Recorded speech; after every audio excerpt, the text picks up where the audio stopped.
Good morning. This is 1 in 36, a presentation from Anderson Center for Autism, celebrating their centennial in 2024. 1 in 36 is a weekly show devoted to autism spectrum disorder. Good morning and welcome to 1 in 36, the weekly talk show on topics related to autism spectrum disorder. I'm your host, Eliza Bozensky, Chief Development Officer at Anderson Center for Autism. And today I'm speaking with somebody I'm meeting for the first time and also a colleague of mine. So we're going to be talking with Pierce Langlois. Did I say that right? Langlois. Sorry. Apologies. Maybe the third time I'll get it right, Pierce. Anyway, Pierce is our ECHO coordinator and also going to be talking to us about our RAISE Expo coming up.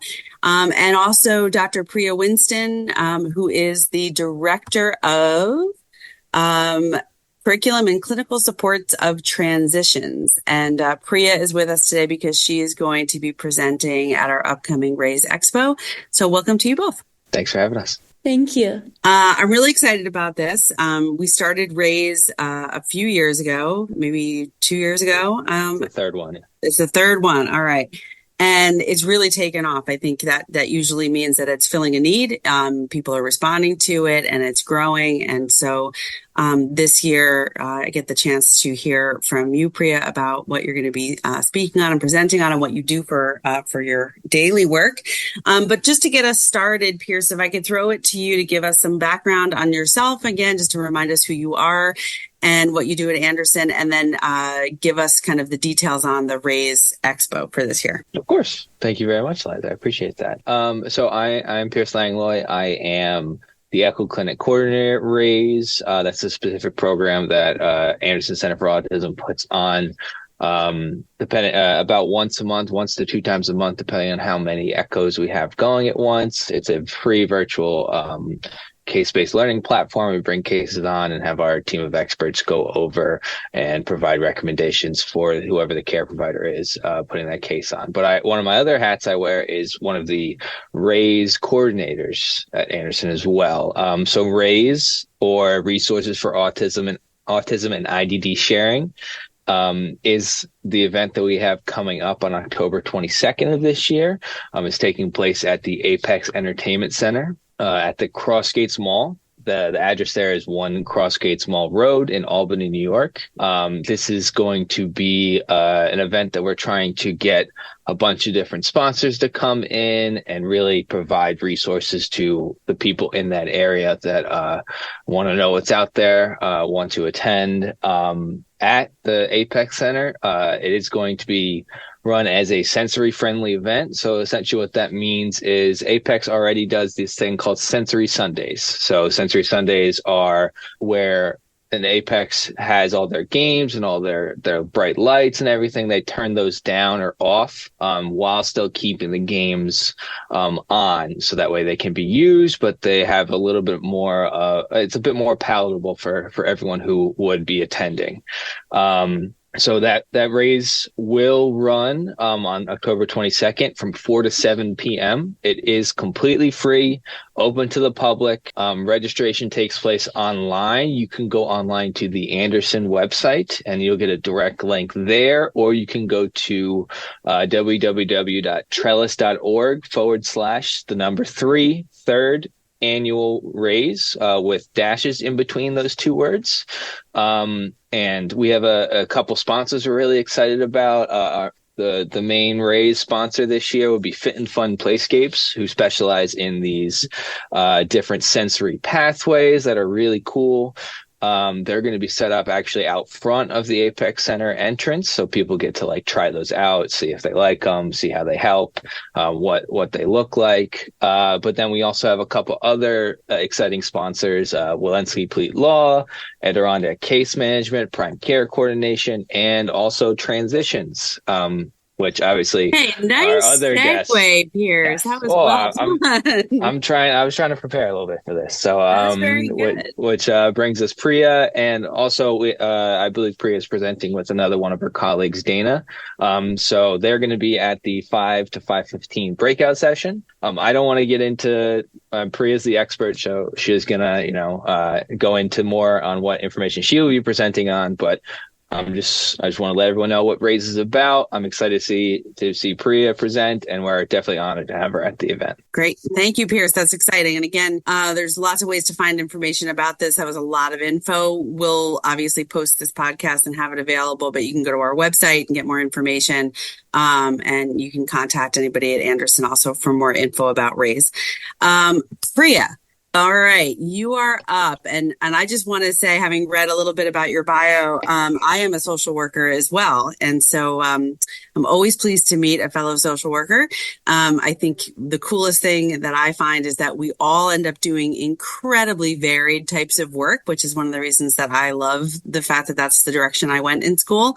I hope you feel the same way. And why don't you start by telling us about yourself and about transitions? Absolutely. Yes, I will say that it's an honor to be here with a fellow social worker as well. Thank you and Pierce for having me here. And before I get into a little bit about me, I also want to say how excited I am that an event like this is happening and being put on by the Anderson Center. So I'll start with a little bit about me. Hello, my name is Priya Winston. So I'm the director of Curriculum and Clinical Excellence at Transitions.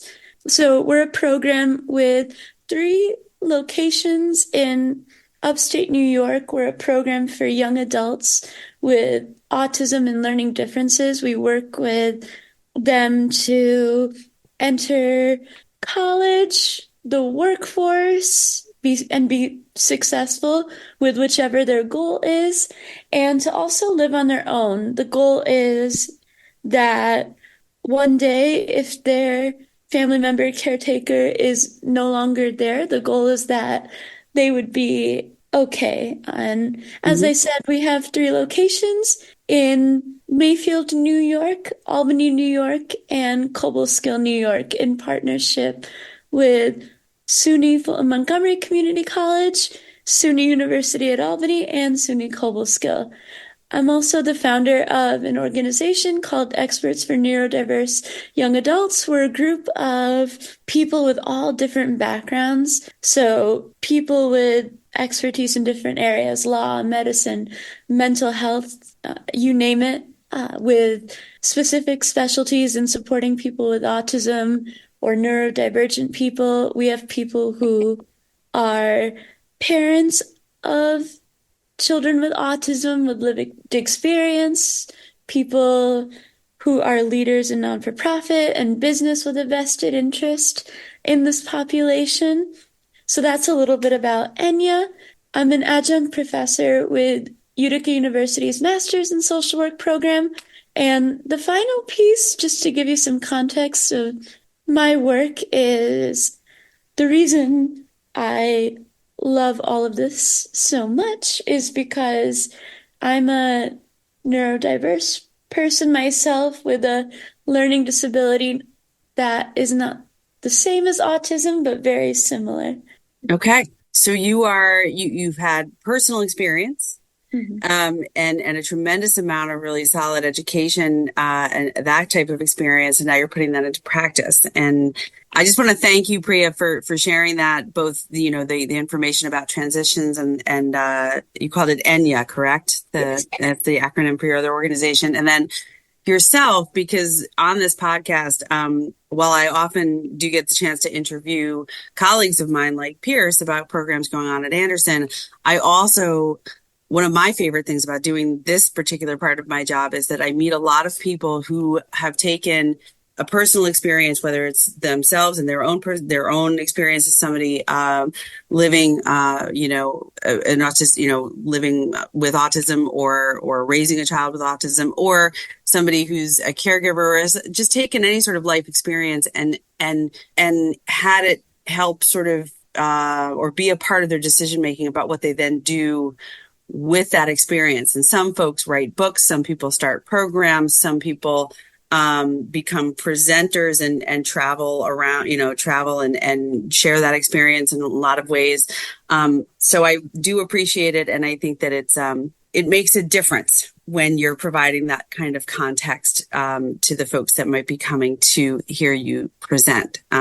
Probably my guess is makes them even that much more comfortable in sitting with you and hearing what you have to say. So again, thank you for sharing that about yourself. This is a weird sort of first question, but I'm going to start here, and then we're going to take a break, and we'll come back and get into some of the other stuff. But you have 3 locations: Cobleskill, Albany, and what's the third one? Mayfield, New York. Mayfield, New York. Was there a particular reason, like maybe a general lack or lack of appropriate services, or was there sort of a gap that you specifically saw in those geographic areas that made you decide that those would be your three locations, at least for now? Yes. So it started off, our parent organization is the ARC Lexington. Mm-hmm. If you're familiar with the ARC New York, there are organizations throughout the state that support people with disabilities.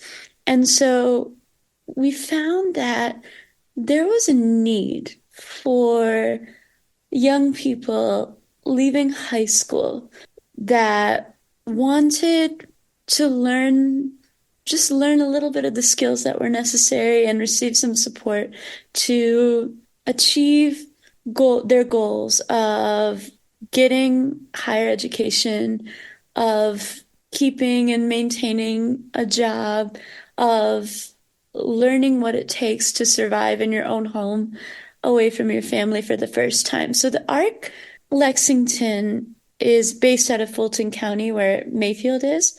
So Okay. that's where we started 10 years ago. And it was great that we got to partner with Fulton Montgomery Community College, SUNY Fulton Montgomery now. Mm-hmm. And it just, I mean, you would think there's not that many people that are, as you may know, familiar with Mayfield. I always have to say, like, oh, an hour north of Albany. Yeah. But it's amazing. We've worked with hundreds of young people over the years and that was our main campus. That's where we started out. And because we have students who commute from their own homes in the area, Mm-hmm. also have residential programs.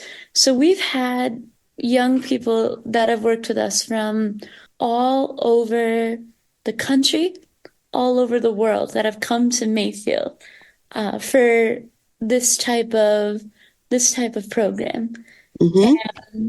And I personally saw myself, I was fortunate to have a parent that was very familiar with the field, had a lot of experience working with people with disabilities, who taught me a lot of things, like how to navigate, like, for example, going to college. It wasn't that myself or some of the young people were not capable of going to college.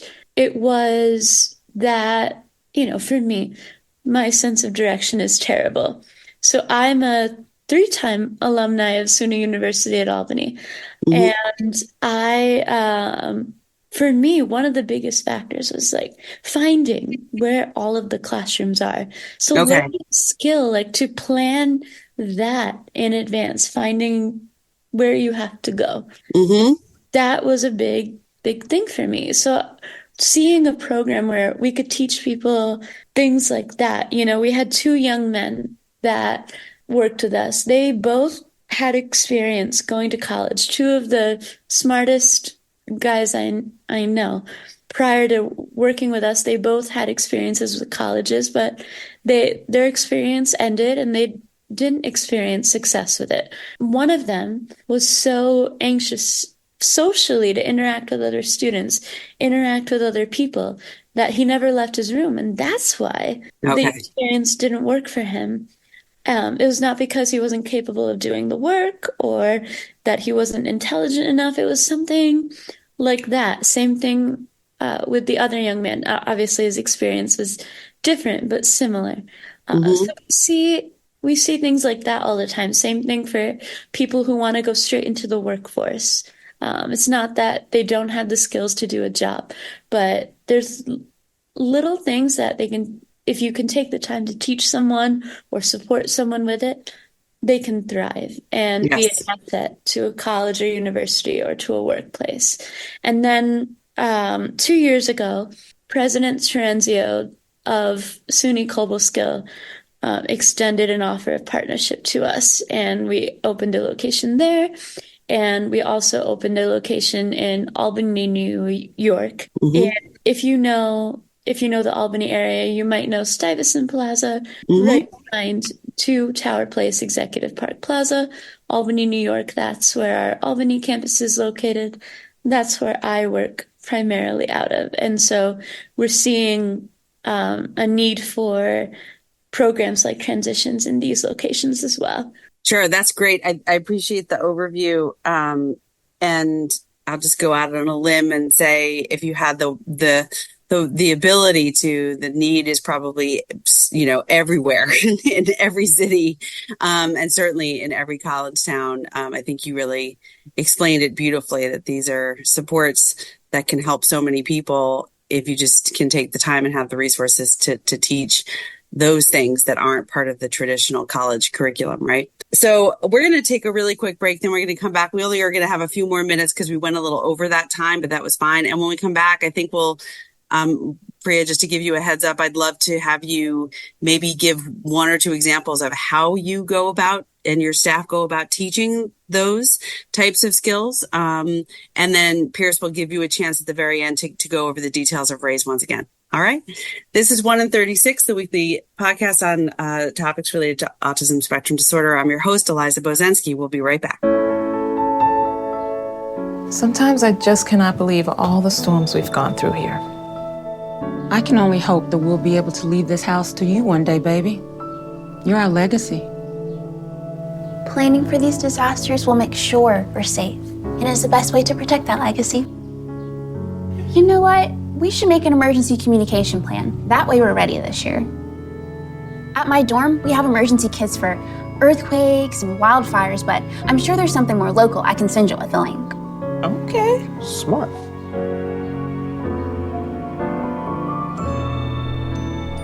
Protect your legacy. Visit ready.gov/plan for the tools and tips you need to start your emergency preparedness plan today. Brought to you by FEMA and the Ad Council.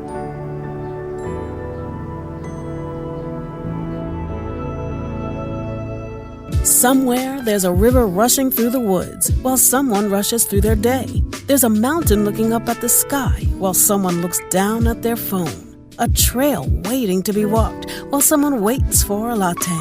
This world is full of somewheres waiting for someone just like you. So go see yours at 154 national forests and 20 grasslands. And to learn more, visit nationalforest.org. The National Forest Foundation. See your somewhere. And now, 1 in 36 continues on 100.7 WHUD. This is a weekly community affairs program presented by the Anderson Center for Autism. Welcome back to 1 in 36, the weekly talk show on topics related to autism spectrum disorder. I'm your host, Eliza Bozensky, and with me today are my colleague, Pierce Langlois. I'm never going to say it right. You got Pierce. it. No, you got it last time. You're good. All right. And our guest, Dr. Priya Winston, who is going to be speaking and presenting at our upcoming RAISE Expo and has been sharing information about herself and her program transitions and Enya.